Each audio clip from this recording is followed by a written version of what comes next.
Amen.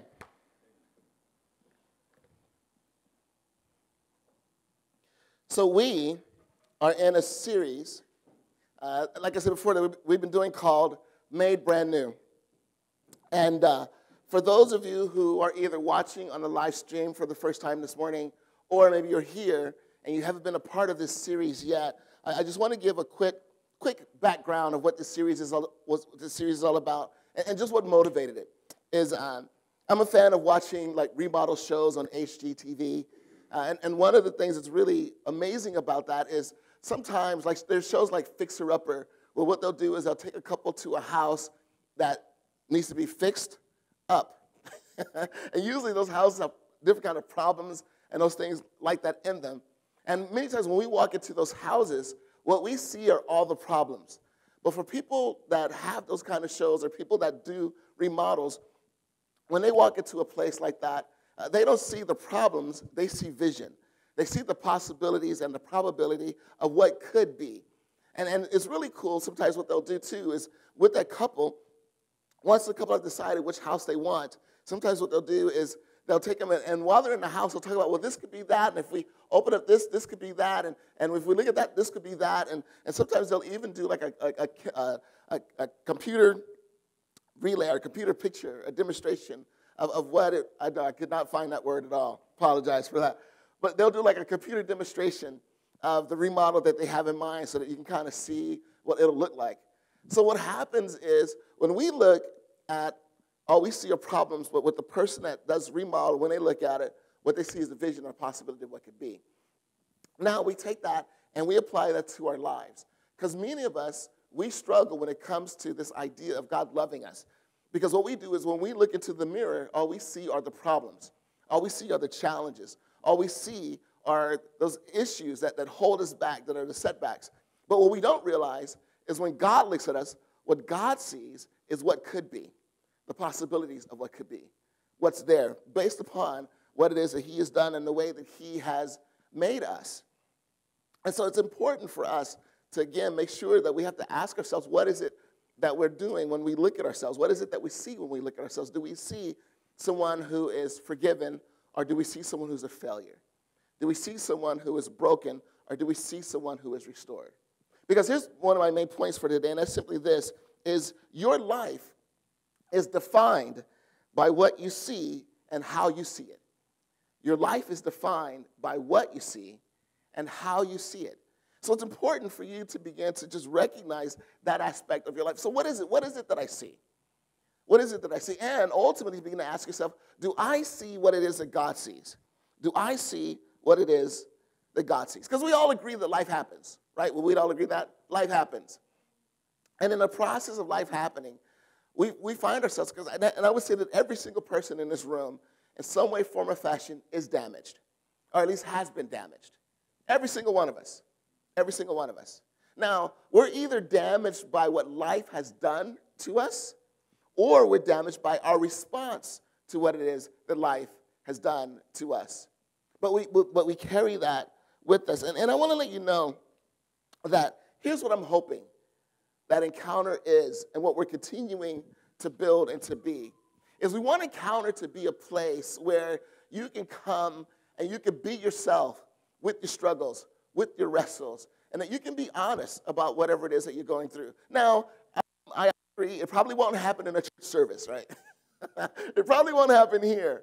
But we do hope that you are building the kind of relationships and friendships, and when you go to one of our small groups that meets during the week, that it's a place where you can go to and that you can be able to talk about your life and your wrestles and your struggles.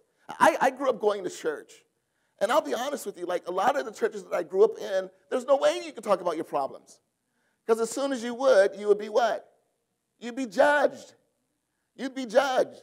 Some person on a spiritual high horse who happens to have a struggle that is not yours will judge you for your struggle, although they may have a struggle that's as bad as yours, right? But there's a struggle, like we go to church and we look good, we feel good, we smell good. And people say, how are you doing? We say, fine. We're fine. And maybe we might even spiritualize it. How are you doing? I'm blessed in the Lord, brother. How are you? We might even spiritualize it. When the truth is, we're broken, we're hurting, and we're struggling. I'll tell you, that's one of the reasons, we have a group of guys that we meet every other week. And one of the things I love about this group of guys is that I can be open. And I can say, hey, this is my frustrations. These are my failures. This is my struggle. This is what I'm going through. And this group of guys will love me and accept me. They don't pull the, well, you're the pastor. You shouldn't be struggling with that. I don't get that kind of judgment. I can be me. I have the freedom to be me. And that's what we want Encounter to be. Because, again, here's the truth, and I mentioned this last week, but I wanted to say it again. What you refuse to face, confront, or admit will define and limit you. What you refuse to face, confront, or admit will define and limit you. So that's why we want to have a place where you can talk about those things and be able to face that. Whatever your damaged area might be, whatever your struggle might be, whatever your setback or your hardship might be. And the reason why it's so important to have that is because, let's be honest, our damaged voice can be pretty loud, can't it? Our damaged voice can be pretty loud. And then not only that, we have society that sometimes reinforces our damaged voice. What do I mean by that? How many of you have heard this one? Well, boys will be boys. Boys will be, which I hate. That's one of the most sexist statements, because basically, boys to boys means, boys will be boys mean, let's go out and boys just show their wild oats. But if a woman does the same thing, now she's looked at differently, right? But boys will be boys. And so because of that, we have this thing where we can be stuck or struggle in our struggle. Or how about this one?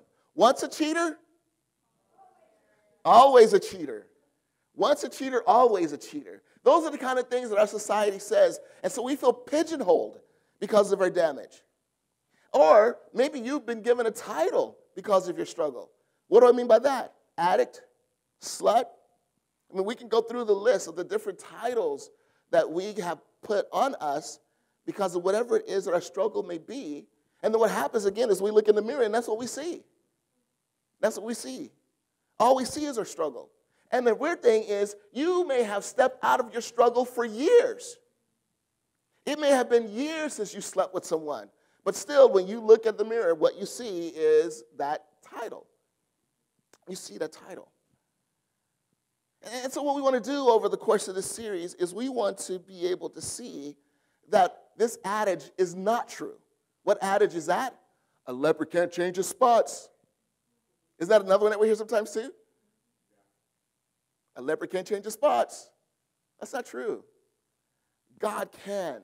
If you allow him to come in, he can redeem you and he can change you. And again, what we're doing over the course of this series is we're hoping that we can bring our damaged areas before God so that we can begin to experience his healing in our lives, so that we can begin to see freedom and growth happen in our lives. So we talked about this. We kind of set this up last week, and we're going to continue this week. So last week we talked about and introduced in the message that we're going to talk about a guy named Mephibosheth this week. How many of you have heard of Mephibosheth? If you've heard of Mephibosheth, raise your hand. Yeah, I know it wouldn't be a lot of you.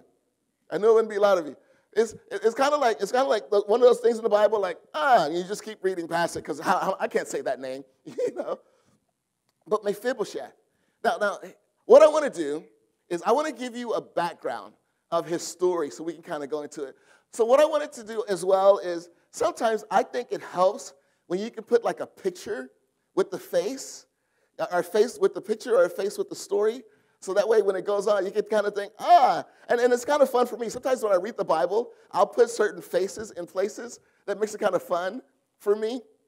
So we'll go into Mephibosheth's history. So history. So if you say Mephibosheth and history very close, it comes out history. So the first one that I wanted to show is this guy here. Okay? So Mephibosheth's grandfather is a guy named Saul. Now, doesn't that look like a Saul to you? That looks like a Saul to you. And Saul was this guy that he looked like someone who would be a leader. He looked like someone who would be a leader. So what happens is Israel comes to God and says, hey, we want a king. And God says, I am your king. And what God wanted Israel to be was the first theocracy. So God said, I'll be your king. And Israel's like, that's nice, but we want a king like everybody else. And so God's like, all right, if you get a king, he's going to lead to your demise. And they're like, that's okay. We want a king. So God's like, all right. So he gave them Saul. And when Saul first started, he was doing the right things. He was on the right path. But then somewhere along the lines, his humanity got in the way. And because of his choices, he lost his anointing. Now, Saul had a son, or he lost his chosen place. Now Saul had a son. His son's name was Jonathan. And so I kind of picture Jonathan as looking like that. You know? As picture like that. Heidi, I'm here. I'm here, honey. I'm here. So just here, ladies, just go ahead and engage for a minute. I'll give you your chance. So people have told me I kind of look like him. Hey, you don't have to. See, that's why I married her. That's why I married her. She lies to me and makes me feel better about myself. But no, so he had a son named Jonathan. And Jonathan was a guy that really wanted to follow God as well.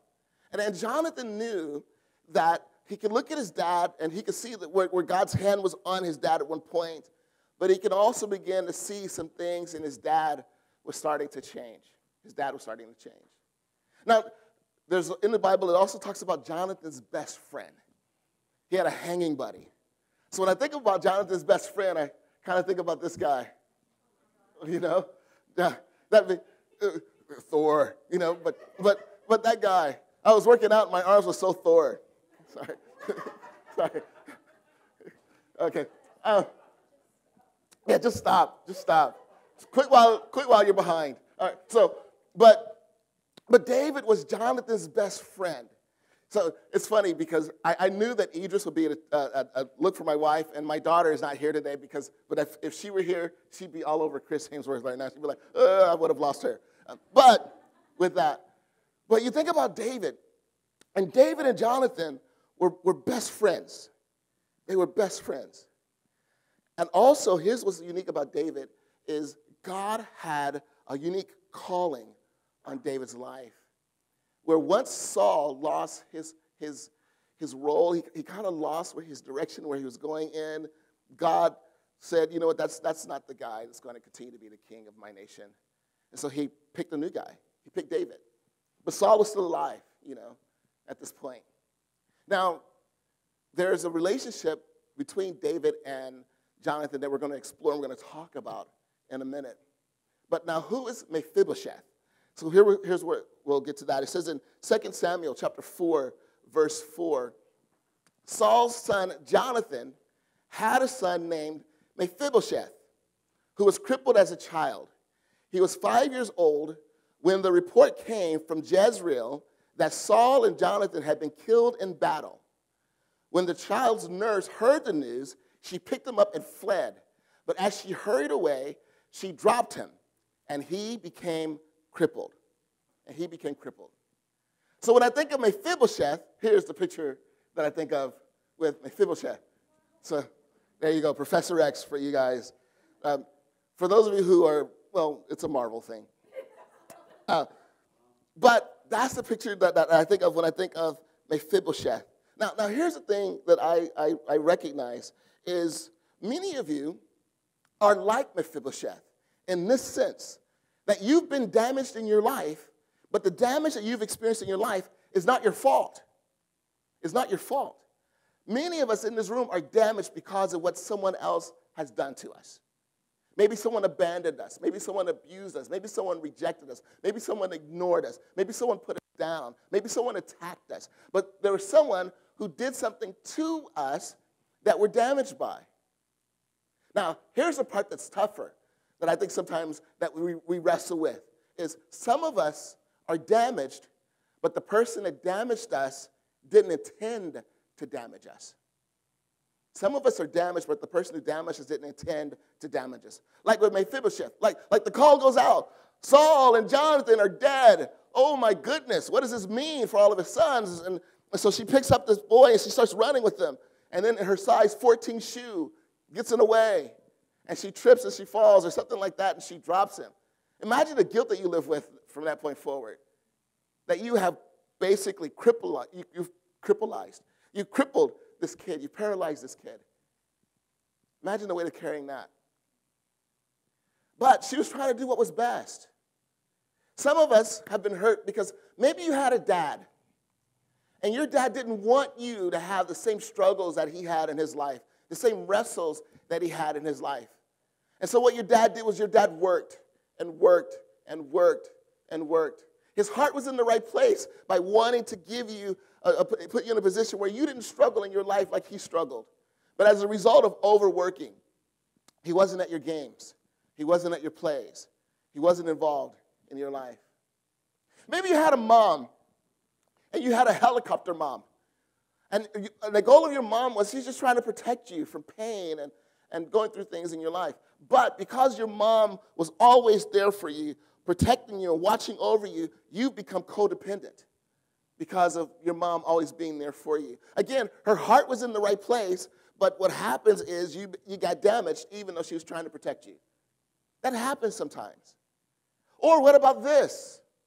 You and your brother are playing and just hanging out and having fun. And your brother just joking around, because you know how brothers do. Brothers and sisters, we joke around with each other, right? And we call each other's names. That's just kind of part of the deal about being a brother-sister.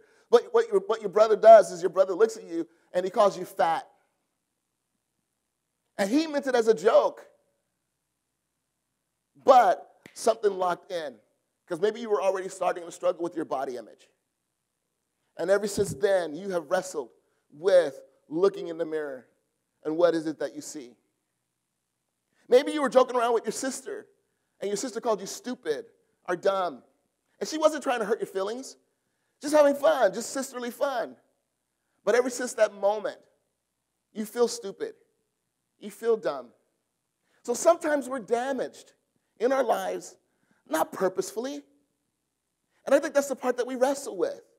Is because we realize, like, my mom wasn't trying to hurt me, but I still carry this pain, and I feel anger against my mom. I feel anger against my dad. I feel anger against this person when I feel like I shouldn't have it, but I do have it, and I'm damaged. And so we find ourselves wrestling and struggling with this as well. Because what is associated with that damage is usually some type of loss. And I want to encourage you, put yourself in Mephibosheth's shoes. Put yourself in his shoes. In one moment, in one instant, he was the grandson of the king. The grandson of the king, whose son would eventually become king, who would possibly maybe open the door for him to become king one day.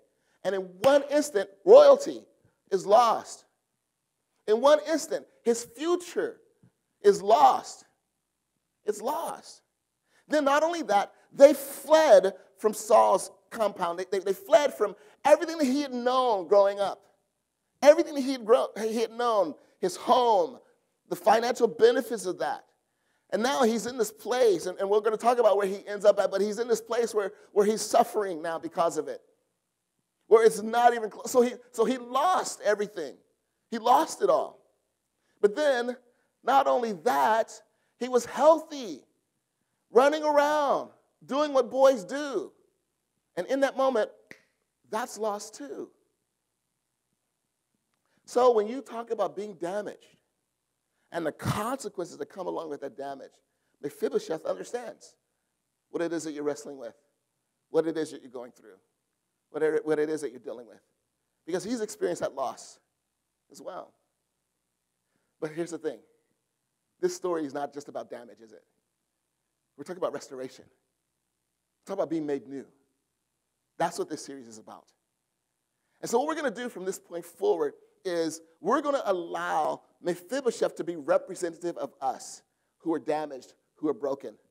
And then we're going to look at David, and we're going to allow David to be representative of God's grace and mercy that is given to us. Because, and here's the main point of the message, and if you want to write this down, but this is the main point of the message. God can reconstruct what the devil, lives, and others destruct. God can reconstruct what the devil, life and others destruct. He can do that. And that's what this message is about, and that's what the rest of this series is about. It's what God can do in that place. So now, let's fast forward. Mephibosheth is gone. Mephibosheth is gone. The family's gone. Everything's gone. And now David has been installed as the king of Israel at this point. He's now the king. And here's what it says in 2 Samuel chapter 9, verse 1. One day, David asked, "Is anyone in Saul's family still alive? Anyone to whom I can show kindness for Jonathan's sake?" Anyone to whom I can show kindness for Jonathan's sake.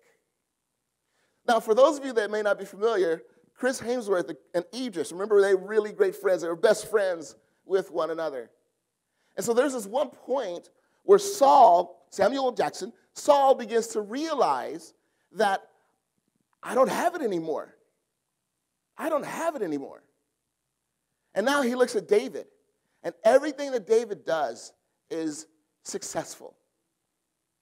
Matter of fact, the people started singing songs about David. And the songs would be like, hey, Saul has killed his thousands, but David has killed his tens of thousands. I don't know what the rhythm was. I'm just kind of jazzing it up for you guys. But yeah, so Saul would hear this, and it would blow it like, what? What are they saying about him? And so he begins to see David as a threat, so much so that he starts to do things to try to take the life of David. And so David goes to his buddy Jonathan, and he says to Jonathan, hey man, your dad's trying to kill me. And Jonathan's like, nah, dude, you're just being too sensitive. He's like, no, your dad is really trying to kill me. And so they came up with this scheme to try to figure out if that were really the case. They came up with this scheme. And in the scheme, it will reveal what Saul really felt about David. But as they were coming up with the scheme, here's what they said in conversation with each other. This is really powerful. In 1 Samuel chapter 20, verses 13 through 15, it says, but if he, talking about Saul, if he is angry and wants you killed, may the Lord strike me. So this is Jonathan talking. May the Lord strike me and even kill me if I don't warn you so you can escape and live. May the Lord be with you as he used to be with my father. So you catch that? So Jonathan recognizes my dad's lost it. My dad's lost it. And he also recognizes there's something special about David. It goes on to say, and may you treat me with the faithful love of the Lord as long as I live. But if I die, treat my family with faithful love, even when the Lord destroys all your enemies from the face of the earth. From the face of the earth. So then, it goes on, they do their test, they do their thing, and then they find out that Saul is trying to kill David. So Jonathan comes out, they hug one another, and then David takes off. But the interesting thing is, if you continue to read the story, it's not like Saul stops trying to kill David. Like, he continues to hunt David down. He brings his armies after David. He goes after him. So what I'm trying to say is, if there's anyone who had the right to renege on his deal, to say, hey, I made that promise, but do your dad. If there's anyone that had a right to renege on his promise, it would have been David. But what David does, and this is really powerful, and I really want us to lean into this as well, is what David does is David taps into a kindness. And that kindness is driven by a promise. And notice what David said is there's someone that I can show God's kindness to.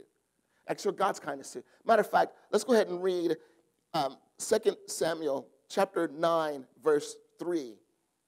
The king asked him, because what happened is the king had summoned a guy named Ziba, who happens to be Saul's servant.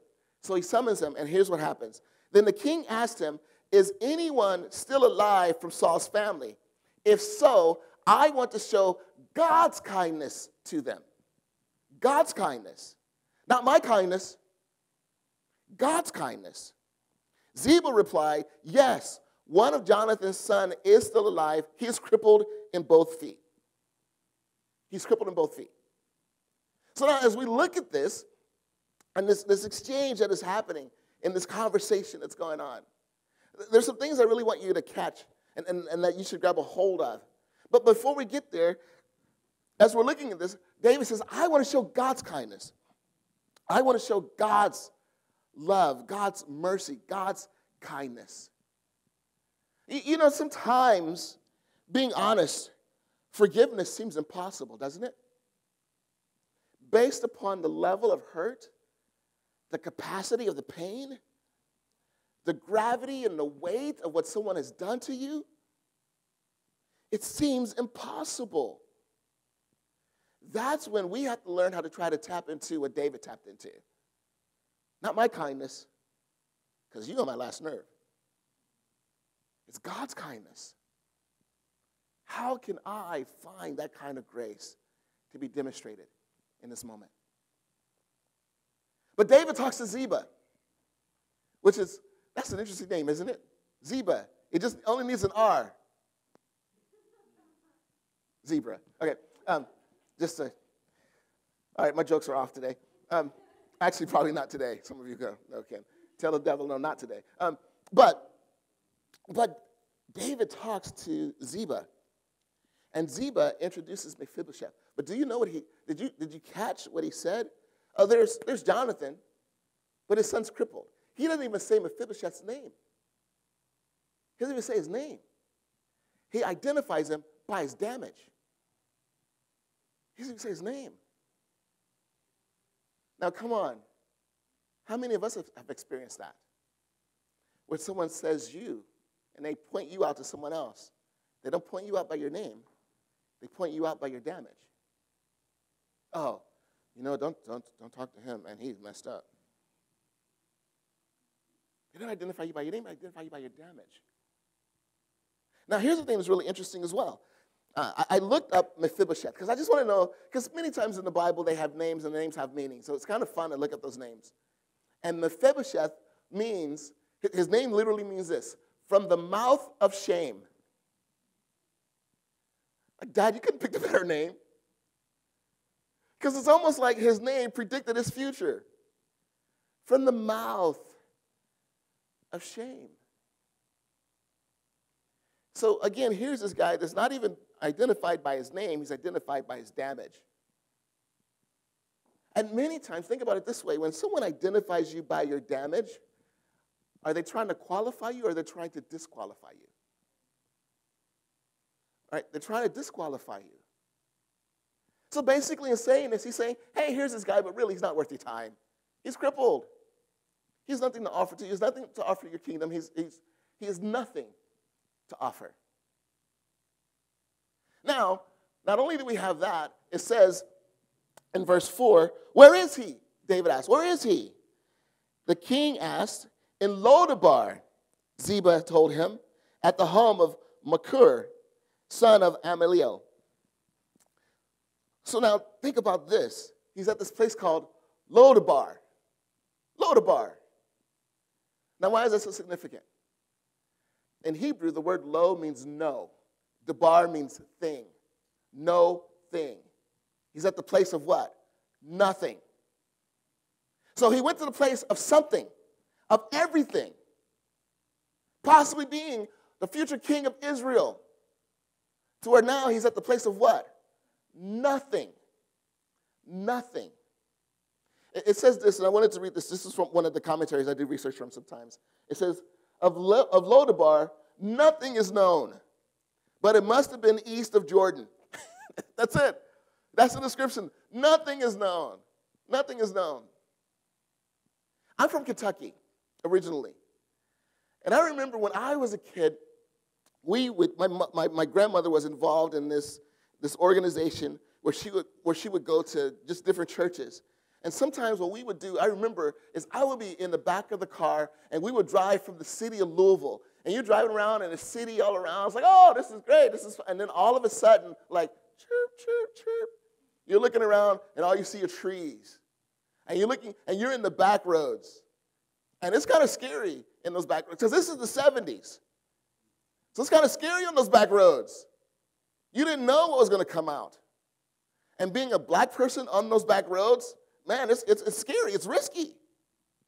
But my grandmother knew that we had to get to this place because she wanted to be a blessing there. And in the back of the car, I didn't really get how dangerous the journey was. But I just knew, like, man, we're going. And then we show up at these places. And we show up at this, like, all of a sudden it's like tree, tree, tree, tree, tree, tree. And then the road opens up, and then there's like one flashing light. And that's it. And then there's one church in this place. And you, like, we're in the middle of this town where nobody would, and so that's what I kind of picture Lodabar is like. Like, this is a place where you really don't want to go to. You don't want to be a part. You're not interested. You're just not. So that's where Mephibosheth is in this place. So now he has a name that means from the mouth of shame, and he's at the place of nothing. And not only that, he's now identified by the fact that he is crippled. How many of us identify with that in our damage? Because sometimes that's how we've been defined by our damage, right? With our damage, we've been defined as having no value, having no name, having no place, having nothing to offer. That's what our damage does to us sometimes. But I love it because, again, as we said before, God can reconstruct what the devil, life, or others destruct. God can do that. So with that in mind, in 2 Samuel chapter 9, verse 3, it says, then the king asked him, I want to go back to that question again, is anyone still alive from Saul's family? If so, I want to show God's kindness to them. Ziba replied, yes, one of Jonathan's sons is still alive. He is crippled in both feet. So you know what David is doing in this point? He's pursuing. He's looking. He wants to find someone to bless because he made a promise to Jonathan. So he's going to follow through and he's going to show God's kindness. Now think about this.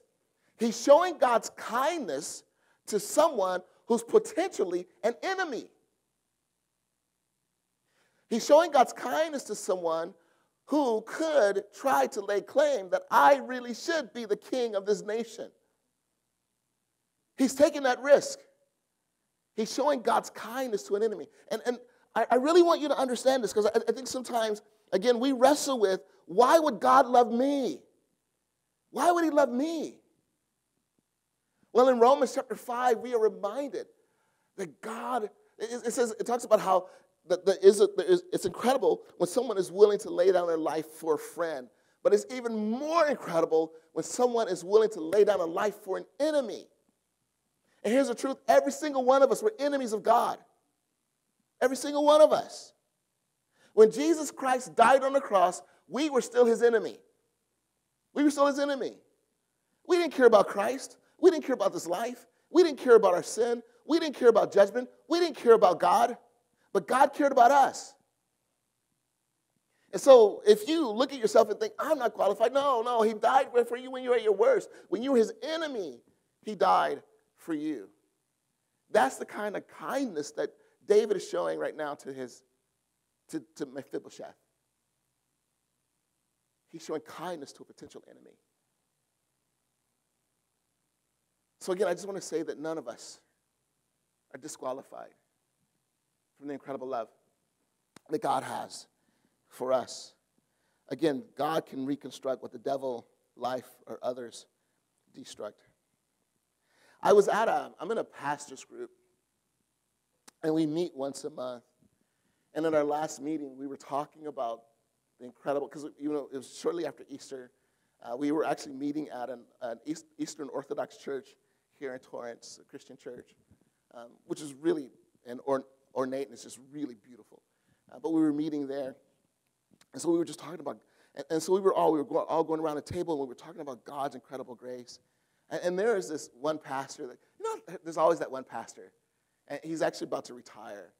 So he's an older guy, the silver hair, like there's certain people you just look at and go, wisdom, wisdom. And he says, yes, there's an old Presbyterian hymn. And he quoted it. And so I wanted to bring that to you today because I love the words. It says, I sought the Lord, and afterward I knew. He moved my soul to seek him, seeking me.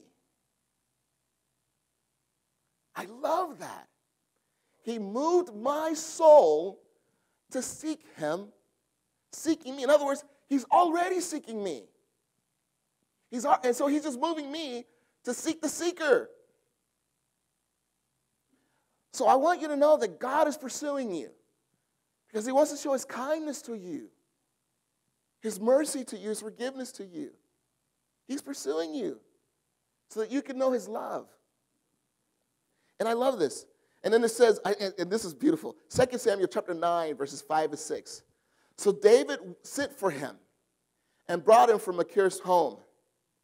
His name was Mephibosheth. He was Jonathan's son and Saul's grandson.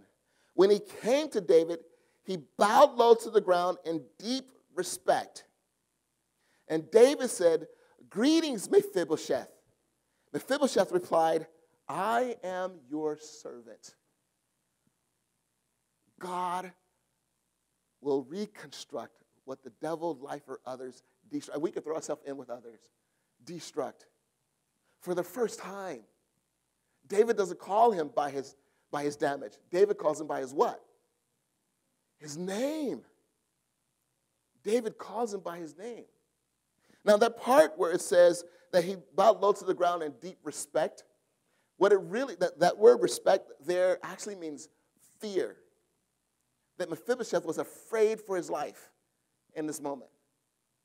And think about that. What would you think? What would you think? Here's the king, and here's this guy my grandfather tried to kill on multiple occasions. And now my grandfather's dead. My father's dead. I could be in line to be king. And typically back in those days when someone was a threat to your throne, what you would do is you would eliminate the threat. So you know Mephibosheth had to be afraid. Because is this the point where David kills me? Is this the point? But he comes before him. And I love that. Mephibosheth says, I am your servant. In other words, I kneel before you, I bow before you, and I make myself available to whatever you want to do. To whatever you want to do. If you want to be healed, that's the perspective that we need to have towards God.